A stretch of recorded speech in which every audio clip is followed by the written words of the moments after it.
Hello friends, welcome to all of you in our study channel San Physics Classes and I am Abhishek Dubey.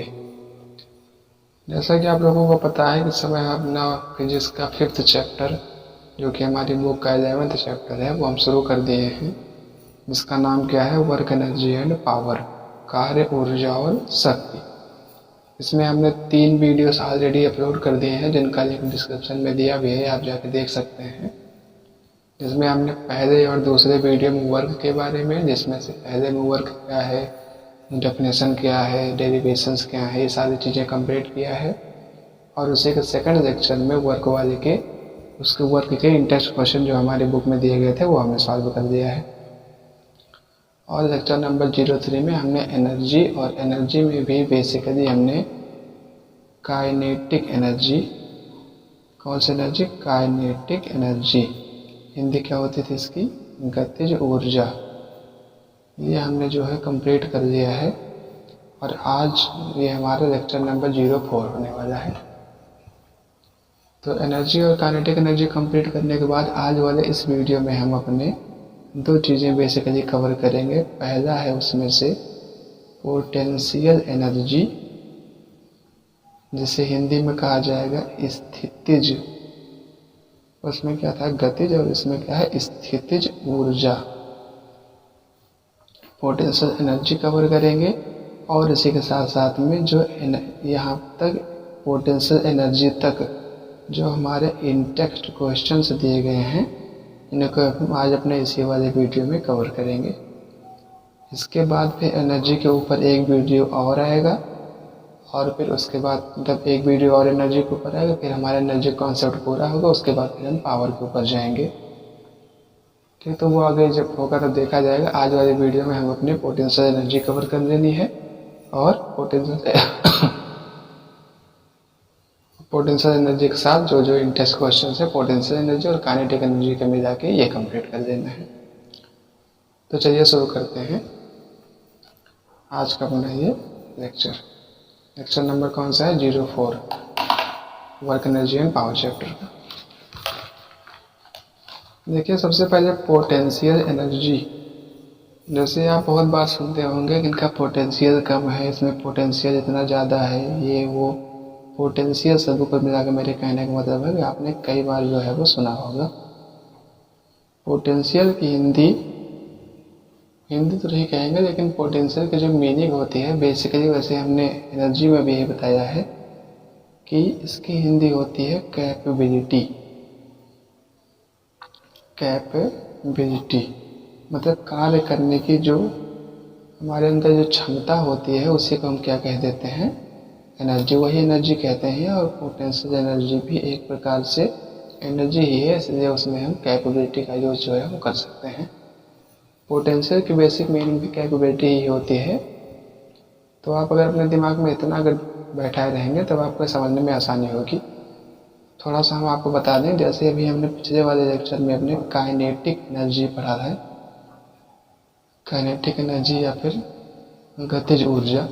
तो kinetic energy में क्या होता था, इसकी definition है कि the energy possessed by any object due to इसके motion के कारण, गति के कारण जब कोई एनर्जी किसी ऑब्जेक्ट के अंदर आ जाती है तब उसे हम क्या कहते हैं, काइनेटिक एनर्जी या फिर गतिज ऊर्जा।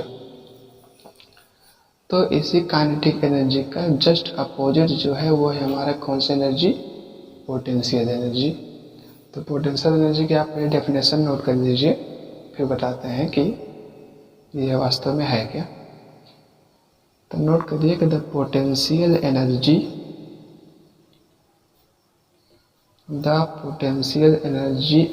possessed by the object, SED, possessed by an object, किसी ऑब्जेक्ट के द्वारा, possessed मतलब ग्रहण की गई,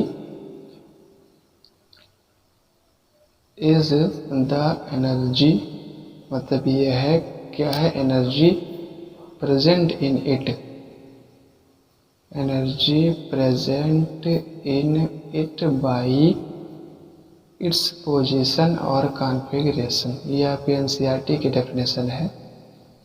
अगर आप एनसीईआरटी बुक में अपने पेज नंबर 152 देखेंगे तो आपको ये डेफिनेशन जो है वो देखने को मिलेगी। देखिए क्या लिखा है कि the potential energy possessed by any object is the energy present in it by its position और कॉन्फ़िगरेशन। या आप इसे को शॉर्ट फॉर्म में भी डायरेक्टली ये भी कह सकते हैं कि the energy possessed by any object due to its position. सीधा सीधा कॉन्फ़िगरेशन, ये सारी चीज़ें आप उस शब्द को हटा के आप सीधे सीधे देखिए कि the energy possessed by an object is the energy due to its position. उसके स्थिति के हिसाब से या उसके स्थिति के कारण जो किसी वस्तु में एनर्जी आ जाती है तो उसी एनर्जी को क्या कहा जाता है, पोटेंशियल एनर्जी, या फिर क्या कहा जाएगा उसे, स्थितिज ऊर्जा। स्थिति जैसे हिंदी वाले में अगर आप देखें तो इसमें शब्द ही दिया गया है स्थितिज, मतलब इसमें शब्द क्या है, स्थिति। स्थिति मतलब कि उसकी जो पोजीशन है उसी पोजीशन में होने के कारण जो उसे एनर्जी मिल जा रही है उसी एनर्जी को कहा जाता है स्थितिज ऊर्जा या फिर पोटेंशियल एनर्जी। अब जैसे हमने काइनेटिक एनर्जी में आपको बताया था कि उसमें डिस्टेंस जो है वो बढ़ा दी जाती है ताकि हमारा एक्सेलरेशन बढ़ सके। एक्सेलरेशन के बढ़ने के कारण से फोर्स जो है वो ज़्यादा लगता है। फोर्स ज़्यादा लगता है, लगेगा या नहीं ये हमें बताता कौन है, एनर्जी। तो उसी तरह से पोटेंशियल में भी ये है कि जैसे कोई ऑब्जेक्ट अगर रखी रहेगी, जैसे आप मानिए कि कोई ऑब्जेक्ट हमने थोड़ा ऊपर छोड़ा, मतलब ऊपर मतलब कि मानिए कैसे हवा में रख दिए, तो वो ऑब्जेक्ट जब हम अगर उसको हम पोजीशन पर रख रहे हैं तो उसको ये चाहिए कि वो यहाँ पर रुकी रहे, लेकिन वो रुकी ना रहे नहीं रहती है, बल्कि वो नीचे की तरफ गिर जाती है। तो उसी को कहा जाता है क्या, पोटेंशियल एनर्जी। क्योंकि उसमें एक पोटेंशियल एनर्जी होती है, उसके भी एक पोटेंशियल होना होता है। ठीक, तो पोटेंशियल एनर्जी की डेफिनेशन ये हो गई। अब आता है क्या इसके बाद फिर इसका फार्मूला। तो काइनेटिक एनर्जी का फार्मूला हमने पढ़ा था हाफ एम वी स्क्वायर, जहाँ पर बी क्या था, हमारी वो वॉल्यूम था, सॉरी बी क्या था हमारा, मास इनटू वेलोसिटी। ये मास और ये वेलोसिटी, इसका हमने पूरा डेरिवेशन भी किया है। अगर आप देखना चाहें तो प्रीवियस वाले वीडियो में एनर्जी का जो काइनेटिक एनर्जी वाला लेक्चर है उसमें आप देख सकते हैं। तो फार्मूला पोटेंशियल एनर्जी का फार्मूला होता है mgh। आप नोट कर लीजिए, फिर भी समझाते हैं कैसे क्या है। तो इसमें मतलब कि इसका भी डेरिवेशन करेंगे। यहाँ पर m क्या है, मास, g क्या है, एक्सेलरेशन ड्यू टू ग्रेविटी। अब ग्रेविटेशन वाला चैप्टर हमने पूरा पढ़ा है, अगर आपको g ना आता हो तो आप इसमें देख सकते हैं। ग्रेविटेशन का सेकंड लेक्चर है ये। एक तो इसमें क्या है, एक्सेलरेशन ड्यू टू ग्रेविटी ए है, और h क्या है इसकी हाइट। वो जो बता रहे थे ना, किसी हाइट पर अगर रखी रहेगी तो फिर वो जो है से मतलब ऊपर अगर उसको हम छोड़ देंगे फ्रीली तो वो नीचे आ जाएगी। तो उसी का जो एनर्जी होती है उसे क्या कहा जाता है, पोटेंशियल एनर्जी। या अगर आप इसका फार्मूला देखना चाहें नोट्स बनाने के लिए तो आप ऐसे देख सकते हैं, एनर्जी नीचे पोटेंशियल P। जैसे काइनेटिक में कैसे लिखा जाता था, एनर्जी और के, ई के, तो उसी तरह से यहाँ पर लिखा जाएगा ई पी। चाहे आप ऐसे लिखिए या फिर आप लिखिए सीधा potential energy is equal to क्या हुआ, एम जी और H, mass into gravity, acceleration due to gravity और इनटू हाइट। ये तीनों मल्टीप्लाई करने के तो हमारी एनर्जी क्या आएगी वो हमें पता चल जाएगी। अब उसके बाद में फिर आता है यूनिट। तो यूनिट हमने बताया है कि वर्क की यूनिट और एनर्जी की यूनिट, चाहे वर्क हो चाहे एनर्जी हो, दोनों की यूनिट बिल्कुल सेम होती है और जो भी होती है कितनी, जूल। एनर्जी होती है इसकी जूल। जूल इंग्लिश में ऐसे लिखा जाएगा, हिंदी में ऐसे लिखा जाएगा, ये जूल। इसकी यूनिट ये होती है। तो यूनिट हो गया, फार्मूला हो गया, इसकी डेफिनेशन हो गई। अब इसके बाद हम ये देखेंगे जो फार्मूला इसका mgh है ये आता कैसे है। तो इसका कोई खास डेरिवेशन नहीं है, बस थोड़ा सा आप समझने के लिए समझ सकते हैं कि कैसे आया है। देखिए हम जब पिछला वाला बता रहे थे काइनेटिक एनर्जी वाला, उसमें हमने डेरिवेशन किया था, डेरिवेशन। ठीक, तो डेरिवेशन के लिए हमें क्या करना पड़ेगा कि सबसे पहले हम माने कि work done, W is equal to क्या होता है, force into displacement F into D. Work done ये तो फार्मूला है, फोर्स इंटू डिस्प्लेसमेंट, और फोर्स का फार्मूला क्या होता है, mg। अब देखिए फोर्स का फार्मूला बेसिकली क्या होता है, m इंटू ए। लेकिन अगर आप सही से जानते हो तो जब कहीं स्ट्रेट लाइन में मोशन रहता है तब ए दिखा जाता है, वही मोशन जब वर्टिकल हो जाता है ऊपर से नीचे ड्यू टू अर्थ, तब वहीं पर क्या हो जाता है, जी। ए और जी हमने बताया था आपको बहुत विस्तार से, तो सेकंड वाले लेक्चर में जो देखे होंगे वो जानते होंगे। तो फार्मूला इसका हो गया क्या, एम और जी।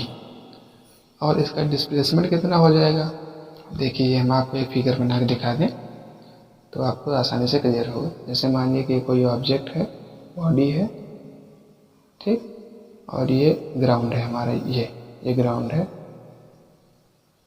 ग्राउंड यहाँ से ये h हाइट पर है, इसका मास जो है वो m है, और इसमें एक्सेलरेशन जो लगेगा बाद में वो कितना लगेगा, g।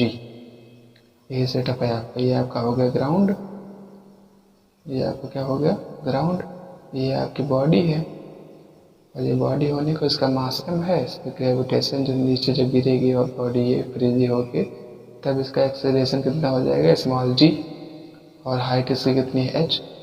तो यहाँ पर डिस्प्लेसमेंट कितना हो जाएगा, यहाँ से यहाँ निकल जो डिस्प्लेसमेंट है वो हमारा कितना हो जाएगा, h। तो वर्क डन हमारा क्या आ गया, mgh।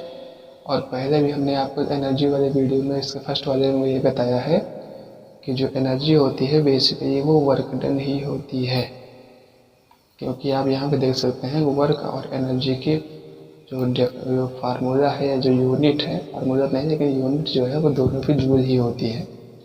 तो जिक्र जहाँ हमारा वर्क आया तो उसी को हम क्या कह सकते हैं कि हमारी क्या है, ये पोटेंशियल एनर्जी।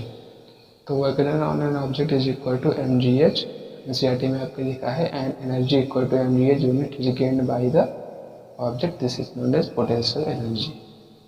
ठीक, तो mgh किसके बराबर आ गया, हमारा पोटेंशियल एनर्जी बराबर।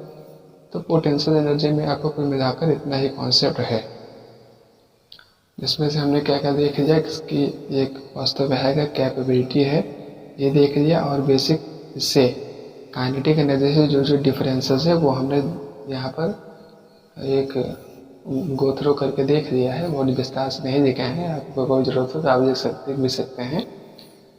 तो क्योंकि इसमें ज़्यादा कुछ है नहीं, बस वही समझने के केवल कॉन्सेप्ट है, उसमें क्या था, मोशन था, और इसमें क्या है, पोजीशन। देखिए यहाँ पर एक शब्द आ गया कॉन्फ़िगरेशन, ये भी बता दें। कॉन्फ़िगरेशन का मतलब यह होता है कि जैसे किसी ऑब्जेक्ट को आप जब सिस्टमैटिक रूप से रख दें तब उसे कह देते हैं कि it is in the configuration. जैसे आप 11th में या इसमें भी आप पढ़े होंगे इलेक्ट्रॉनिक कॉन्फ़िगरेशन केमिस्ट्री में। इलेक्ट्रॉनिक कॉन्फ़िगरेशन का मतलब यही होता है कि इलेक्ट्रॉन्स को जो है वो जहाँ जहाँ होना चाहिए उसी के हिसाब से उसे सिस्टमैटिकली अरेंज कर दिया जाए। तो कॉन्फ़िगरेशन में भी ये है, मतलब जैसे समझने के लिए आप दिमाग लगा समझ लीजिए कि जैसे मान लीजिए कि दो जूते हों, दोनों पैर के दो शूज़ जो हैं, तो उनको जब सिस्टमैटिक रूप से रख दिया जाता है एक के बगल एक, तो वो देखने में ज़्यादा अच्छे लगते हैं, और उनका जो बेसिक जो पोजीशन होती है वो भी वही होती है। तो वही यहाँ कहा गया है कि कॉन्फ़िगरेशन उनका वही चीज़, कॉन्फ़िगरेशन मतलब वही होता है कि both are arranged in the systematic order. तो पोजीशन और कॉन्फ़िगरेशन में आपको ज़्यादा कंफ्यूज जो है वो ना हो। ठीक, पोजीशन आपके रैंडम हो सकती है लेकिन कॉन्फ़िगरेशन आपका रैंडम नहीं हो सकता। दोनों एक ही चीज़ें हैं, बहुत ज़्यादा मतलब उसमें परेशान होने की जरूरत नहीं है, लेकिन कि आप थोड़ा सा अगर कोई आपसे पूछे तो आपको जानना चाहिए कि कॉन्फ़िगरेशन क्या है, arrangement of the body in systematic order. ठीक, तो ये हो गया, उसका फार्मूला हमने देख लिया, mgh आता कैसे है वो यहाँ से देख लिया, डायरेक्ट वर्क का फार्मूला लगेगा। यूनिट इसकी जो है mgh में m मास है, g acceleration due to gravity, और h क्या है, हाइट, और ये हाइट है। पोटेंशियल एनर्जी में आपको कोई मिला के इतना ही कॉन्सेप्ट है। ठीक, और इसके बाद फिर जो है वो हम अभी ने इसी मतलब सॉरी, और पोटेंशियल एनर्जी हमने यहाँ पर कंप्लीट कर दिया, पिछले वाले वीडियो में काइनेटिक एनर्जी कंप्लीट कर दिए हैं, और इसी के साथ में हमारा बेसिक जो दो एनर्जीज थी इनका कॉन्सेप्ट हो जाता है इसी जगह पर कंप्लीट। ठीक, इसी को कंप्लीट हो जाता है, और हम अपने आज का जो हमने सेकंड टॉपिक बताया था कि हम इन टेस्ट क्वेश्चन सॉल्व करेंगे, फिर हम चलते हैं उसके तरफ।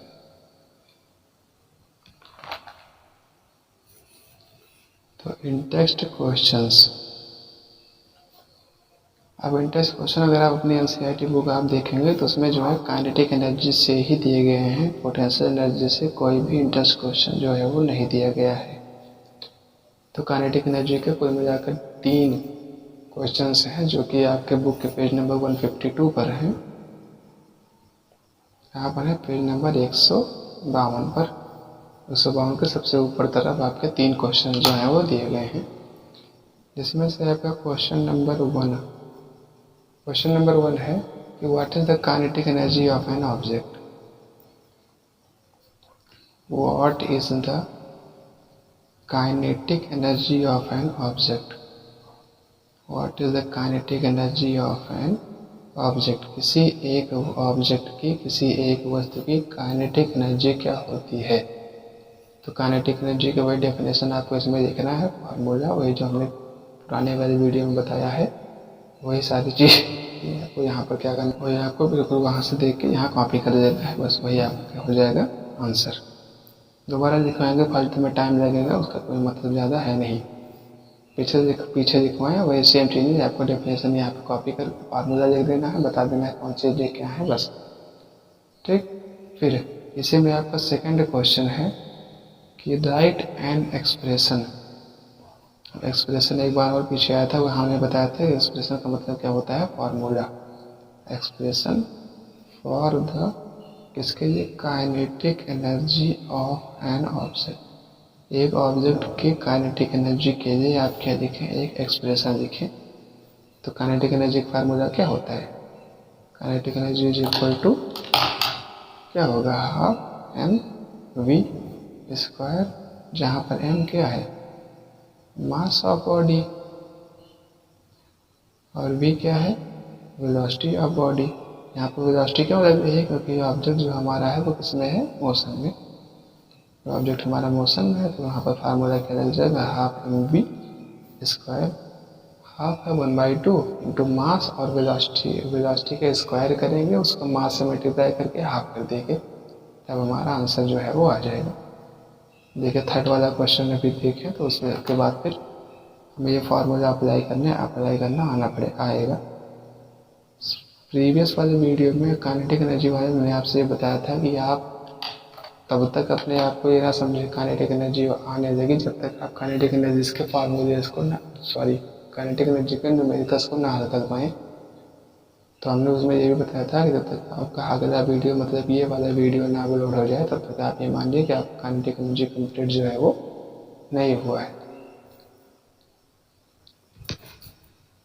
तो इसमें लिखा है कि the kinetic energy of an object of mass am moving with velocity. इसमें वेलोसिटी दिया है, पूरा नोट करें केवल मेन चीज़ें लिख दे रहे हैं। इसमें वेलोसिटी आपको दिया है 5 मीटर पर सेकेंड, और दिया है काइनेटिक एनर्जी आपकी दी है 25 जूल, 25 जूल। 25 जूल इसकी काइनेटिक एनर्जी है। तो हमसे पूछा है कि what will be it's kinetic energy. और यहाँ पर एक बात आप भी जान लीजिए कि यहाँ पर मास आपका जो है वो नहीं दिया है, ठीक। काइनेटिक एनर्जी में दिया, काइनेटिक एनर्जी दिए हैं 25 जूल, वेलोसिटी दिए हैं 5 मीटर पर सेकेंड। इसमें आपसे पूछे हैं कि what will be it's kinetic energy when the velocity is doubled. First question आपका है कि v को अगर हम 2v कर दें, मतलब क्या है कि वेलोसिटी जो है, वेलोसिटी को अगर हम डबल कर दें, वेलोसिटी को अगर हम डबल कर दें तो हमारी काइनेटिक एनर्जी कितनी आएगी। मतलब क्या करेंगे इसमें कि मास को सेम रख, मतलब मास निकालेंगे, मास निकालने के बाद फिर फार्मूला लगाएंगे कौन सा, हाफ एम वी स्क्वायर, और यहाँ पर वी को कितना रखेंगे 2v, उसको 2 गुना कर देंगे, उसको 2 से मल्टीप्लाई कर देंगे। तो क्या होगा, और सेकंड क्वेश्चन पूछा है what will be it's kinetic energy when the velocity is increase 3 times. First condition में कहेंगे तो 2 टाइम्स कर दीजिए, और अगले में कहेंगे इसी को 3 टाइम्स कर दीजिए। हम यहाँ पर 2 टाइम्स वाला आपको बताएंगे, 3 टाइम्स वाला आपके लिए होमवर्क है, उसके बाद आंसर बता देंगे, ठीक। तो देखिए पहले हम इसी वेज में सॉल्व करते हुए कहीं में रहे। तो देखिए फॉर मास m किसके लिए ऑफ ऑब्जेक्ट। अब मास तो हमें निकालना ही पड़ेगा क्योंकि फार्मूले में क्या है, मास जो है वो हमारा दिया रहता है। तो हम जान सकते हैं कि half m v² is equal to 25 joule. ठीक है, 25 जूल हमारी काइनेटिक एनर्जी हमसे दे दी है पहले से। यहाँ पर क्या हो गया कि half into m into velocity कितनी दी गई है 5 स्क्वायर इज इक्वल टू 25। अब देखिए फिर क्या आया, half into m is equal to 25/25। 5 इधर मल्टीप्लाई में, नीचे आएगा डिवाइड में। 25 से 25 कैंसिल, आपका आंसर कितना आ गया 1, 0 नहीं आएगा। ये बात आप बिल्कुल ध्यान रखें। 25 को 25 से डिवाइड करने पर आंसर हमारा कितना आएगा 1, 0 नहीं आएगा। तो यहाँ से फिर हमारा m आ जाएगा 2 किलोग्राम। मास आपको यहाँ से आगे कितना 2 किलोग्राम। 2 कैसे आएगा, 1/2 है, डिवाइड में है 1/2, ऊपर जाएगा 2 मल्टीप्लाई होगा 2 1 इंटू, तो मास कितना आ जाएगा 2 किलोग्राम। अब हमसे क्या कहे हैं, फिर मान लीजिए यहाँ पर क्या लिखेंगे फार्मूला, हाफ m वेलोसिटी को कितना लिखना है 2v²। तो हाफ इंटू मास हमारा कितना दिया गया है 2 किलोग्राम। यहाँ से निकाले, वेलोसिटी हमारी कितनी दी गई है 5, तो 5 को 2 से मल्टीप्लाई करने कितना आ जाएगा 10 का स्क्वायर।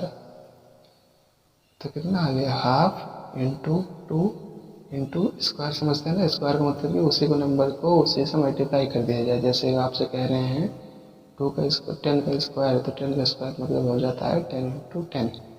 जैसे कहते हैं 5 का स्क्वायर, तो 5 का स्क्वायर का मतलब होता है 5 इंटू 5। स्क्वायर की हिंदी क्या होती है, वर्ग। ठीक, तो 10 क्या हो जाएगा, 10 इंटू 10 इज इक्वल टू 100। 2 से 2 कैंसिल हो जाएगा, आंसर आपका आ जाएगा 100 जूल। आंसर आपका 100 जूल जो है वो आ गया। अब इसी तरह से आप यहाँ पर 3 लिखेंगे। 3 लिखने के बाद क्या होगा कि यहाँ जो 2 इंटू वी लिखे, यहाँ खांसी बहुत आ रही है आज, तो v की जगह पर यहाँ 2 है, तो 2 की जगह लिख दिया जाएगा 3, तो 3v में कितना हो जाएगा 30। 30 का स्क्वायर करेंगे 30 गुणे 30 बराबर हो जाएगा 900। तो यहाँ पर आंसर आपका कितना आ जाएगा 900 जूल। सेम यही प्रोसीजर है, आपको यहाँ पर 2 की जगह 3 लिखना है, 3 से v को मल्टीप्लाई करना है। सॉरी, ये 900 जूल नहीं आएगा, 2 की जगह 3 लिखना है, तो 3 से कितना हो जाएगा 3 5 जा 15, 15 3 45, अब 15 ना लगे तो देखिए शॉर्ट करके बता दे रहे हैं, आप देखिएगा। आंसर आपको इसमें आएगा 225 जूल, 225 जूल लगाइएगा। आंसर बिल्कुल सही है ये। अगर आप आंसर इतना आ रहा है मतलब आपको आता है। तो कुल मिला के आज के वीडियो में हमें अपना इतना ही कवर करना था। 23-24 मिनट का वीडियो बनी है, जिसमें हमने पोटेंशियल एनर्जी अपनी कवर कर दिया है, और उसके साथ साथ इंटेक्स्ट क्वेश्चंस, काइनेटिक एनर्जी के इंटेक्स्ट क्वेश्चन जो कि पोटेंशियल एनर्जी में नहीं दिए गए हैं। जैसे हम ये कह सकते हैं कि हमने काइनेटिक एनर्जी और पोटेंशियल एनर्जी दोनों के इंटेक्स्ट क्वेश्चन को क्या कर दिया है, सॉल्व। तो चलिए तब तक के लिए कीप ऑन स्टडिंग। अपने अगले वीडियो में हम law of conservation of energy या एनर्जी के जो छोटे मोटे टॉपिक्स और बचे हैं उन सबको कवर करके अपने अगले वीडियो में एनर्जी को कॉन्सेप्ट कर देंगे कंप्लीट, और फिर पावर शुरू करेंगे। और बस ये आप ये समझ लीजिए कि आपके बुक में सबसे इम्पोर्टेंट चैप्टर जो है वो यही है। यही चैप्टर मतलब वो एनर्जी एंड पावर वाला। जब आप ये कंप्लीट हो जाएगा तो आप ये मान सकते हैं कि आपका सिलेबस जो है वो एक हिसाब से कंप्लीट हो चुका है। उसके बाद 2 चैप्टर आपके और बचेंगे, पहला साउंड, दूसरा नेचुरल रिसोर्सेज, लेकिन वो सारे बिल्कुल पढ़ने वाले हैं। नोट्स बनाइए, पढ़िए, याद करिए बस। तो ठीक है, वो सब आगे देखेंगे। तब तक के लिए keep on studying. Thank you, very good. पढ़ाई करते रहिए, ऑल द वेरी बेस्ट।